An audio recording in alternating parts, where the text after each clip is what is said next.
veliki broj kompanija koristi sinergiju da predstavi uspešne implementacije Microsoft softvera koje su izveli u proteklom periodu. Jednu od zanimljivih prezentacija je održao NPS, koji je predstavio zanimljivo rešenje za Dynamic AX. Oni su za potrebe kompanije Delta Sport uspešno integrisali deo koji vodi brigu o ljudskim resursima sa modulom za obračun plata. S obzirom da Delta Sport ima svoje prodavnice ne samo u Srbiji, već i u okolnim zemljama, jasno je da je u pitanju bio vrlo kompleksan projekat. Svi međunarodno standardni priznati ERP-ovi u sebi na ovaj ili na onaj način sadrže modul koji se bavi HR managementom.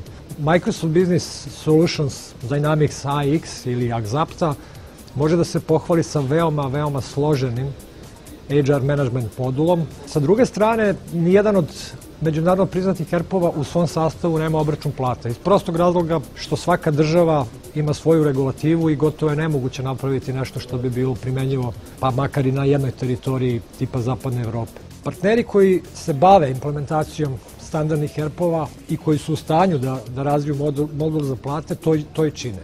Kompanija MPS je ne samo napravila obračun plata ili payroll modul koji je u potpunosti usaglašen sa pozitivnom zakonskom regulativom Srbije, već je integrizan sa HR modulom koji je deo standarda. I to je ono što treba posebno istaći kao kvalitet koji donosimo kao lokalni partneri jednom standardnom ERP-u. Modul za upravljanje ljudskim resursima u mnogome olakšava praćenje informacija o učinku radnika i omogućava poslodavcu da adekvatno reaguje ako primeti problem. Takođe, informacije o učinku su mnogo bolje sistematizovane i pregledne. Upravljanje resursima, gde su ljudski resursi jedan od elemenata s kojima možete upravljati, je veoma bitno u cilju kontrole i smanjenja troškova.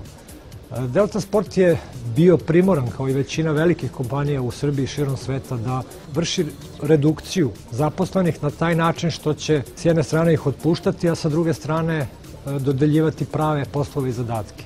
Jedan ovakav sistem koji je kod njih implementiran, koji je potpuno automatizovao ili gotovo automatizovao sve procese koji su vezane za upravljanje ljudskim resursima, je Delta Sportu pomogao da i ovu poslovnu godinu završi pozitivno. Upravljanje ljudskim resursima je vrlo bitna stvar za kompaniju kao što je Delta Sport. Integracijom ovih modula omogućeno je da dobri prodavci odmah dobiju bonuse u plati, a ranije se za realizaciju toga moralo čekati i do 3 meseca, što nije stimulativno delovalo na radnu snagu. Ono što im je ovaj sistem omogućio jeste da pre svega postavljaju ostvarljive ciljeve, da o tim ciljevima na vreme informišu svakog zaposlenog i da je kontrola tih ciljeva automatski moguća vrlo brzo nakon isteka perioda u kome se prati. Odnosno, Delta Sport informaciju o ostvarenim rezultatima poslovanja za svakog pojedinačnog zaposlenog ima već drugi dan nakon isteka meseca.